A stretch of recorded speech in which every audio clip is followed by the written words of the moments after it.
नमस्कार दोस्तों, क्या आप ये सोच सकते हैं कि किसी राज्य में मुख्यमंत्री के सबसे खास आदमी पर गोलियां चल जाए, मुख्यमंत्री के किसी खास आदमी पर इस तरीके से फायरिंग हो जाए, हमला हो जाए और पुलिस अभी तक उलझी रहे। बिहार में नीतीश कुमार मुख्यमंत्री हैं और नीतीश कुमार के सबसे करीबी माफिया, सबसे करीबी पूर्व विधायक, सबसे करीबी दबंग अनंत सिंह पर हमला हो जाता है। एक दो नहीं, सैकड़ों राउंड फायरिंग होती है। अनंत सिंह कौन है? मोकामा के पूर्व विधायक, बाहुबली, जिनको छोटे सरकार कहा जाता है, जिनके सामने नीतीश भी नतमस्तक रहा करते थे, हाथ जोड़ते थे। उन अनंत सिंह पर हमला होता है और हमला कौन करता है? गैंगस्टर सोनू मोनू। क्या होता है इस घटना में दोस्तों, वो सबसे पहले आपको बताता हूं। अनंत सिंह के पास नौरंगा गांव के कुछ पीड़ित आते हैं। उनका यह कहना था कि सोनू मोनू उनको परेशान कर रहे हैं, उनके घरों पर ताला डाल दिया है। तकरीबन ऐसे 12 परिवार थे। ये जो बात अनंत सिंह की तरफ से सामने आई, उसके बाद अनंत सिंह इन लोगों से मिलते हैं, इनसे कहते हैं कि आप लोग पुलिस के पास चले जाइए। डीएसपी के पास इनको भेजा जाता है। अब क्या होता है, डीएसपी वहां मिलते नहीं है या वहां थे नहीं, छुट्टी पर थे। ये लोग वापस अनंत सिंह के पास आ जाते हैं और अनंत सिंह से ये कहते हैं कि हमारी मदद करिए, क्योंकि हमको मारा पीटा जा रहा है। अनंत सिंह का ये भी कहना है कि कुछ लोगों के दांत प्लास से भी उखाड़े गए।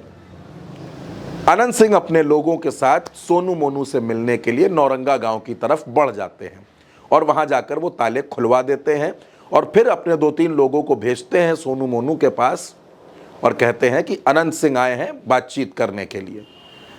वो लोग जैसे ही जाते हैं, सोनू मोनू के लोग सोनू मोनू वहां से गोलियां चलानी शुरू कर देते हैं। फायरिंग होती है जबरदस्त। जब उधर से फायरिंग होती है तो फायरिंग इधर से भी शुरू हो जाती है। तकरीबन 100 राउंड फायरिंग होती है।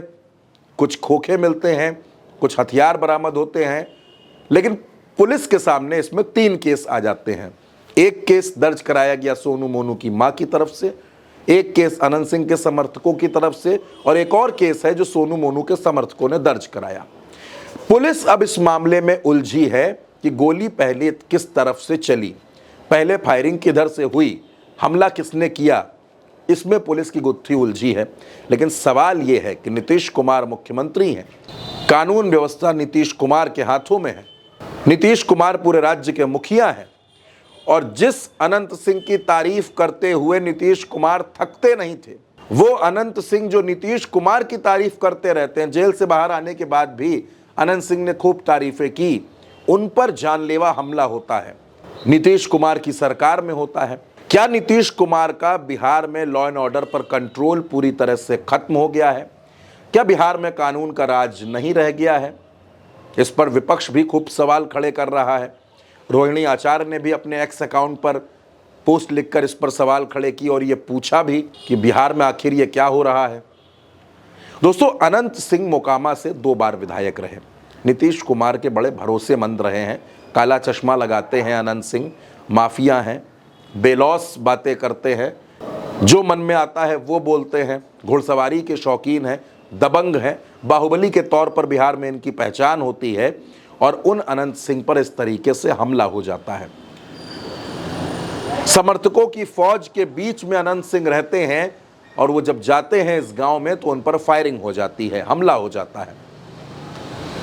दोस्तों, इससे पहले भी अनंत सिंह पर कई बार हमला हो चुका है, इससे पहले भी उन पर अटैक्स हुए हैं। लेकिन जब नीतीश कुमार मुख्यमंत्री हैं, जब बिहार में सुशासन है, डबल इंजन की, ट्रिपल इंजन की सरकार है, अपराधी सब गायब हो चुके हैं, ऐसे में अनंत सिंह पर हमला होना, क्योंकि अनंत सिंह नीतीश कुमार के बड़े खास हैं, मुख्यमंत्री के खास हैं, तो ये सवाल उठता है कि क्या चुन चुन कर मुख्यमंत्री के लोग ही निशाने पर हैं? इससे पहले नीतीश कुमार के बड़े ही भरोसेमंद अधिकारी संजीव हंस पर छापेमारी हो रही थी और अब अनंत सिंह पर हमला हो रहा है। तो क्या ये माना जाए कि बिहार में चुनाव की शुरुआत हो चुकी है और इस तरीके की घटनाएं ये बताती हैं कि बिहार में सब कुछ ठीक तो नहीं चल रहा, बिहार में गड़बड़ियां बहुत हैं। अब अनंत सिंह पर हुए इस हमले के बाद पुलिस की थ्योरी क्या कहेगी, जांच में क्या कुछ सामने आएगा, वो भी हम आपके सामने लेकर हाजिर होंगे। फिलहाल इस खबर में मेरे साथ इतना ही। नमस्कार।